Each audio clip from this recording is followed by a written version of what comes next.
কেমন না ঘরটা? হ্যাঁ হ্যাঁ, জানি জানি, এটাই দেখাচ্ছিলাম।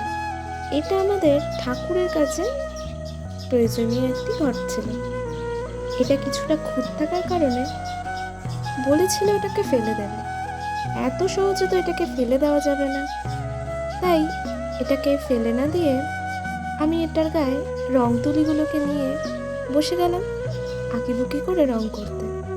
আর ভাবলাম কি কাজে লাগানো যায়, আমার প্রয়োজনীয় কি কাজেই বা লাগানো যায়।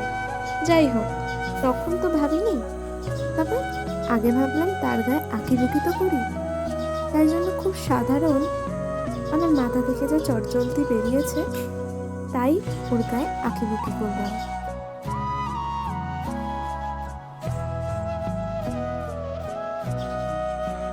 একটু ফাঁকা ফাঁকাও লাগছিল বটে, কেমন যেন একটু খালি খালি লাগছিল। তাই করতে করতে ভাবলাম যে থাক, একটু ভরাট করে দিই, এটা আরো সুন্দর লাগবে। তুলিটা আমার বড্ড জ্বালিয়েছে, এই তুলিটার জন্য কাজটা একটু লেটই হয়েছে বটে। যাই হোক, কাজটা শেষ পর্যন্ত শেষ করলাম। আর ততক্ষণেও ভেবে নিয়েছি এটাকে আমি আমার তুলি রাখার জায়গা করব, আর সুন্দর করে আমার টেবিলে থাকবে। জানিও কেমন হয়েছে।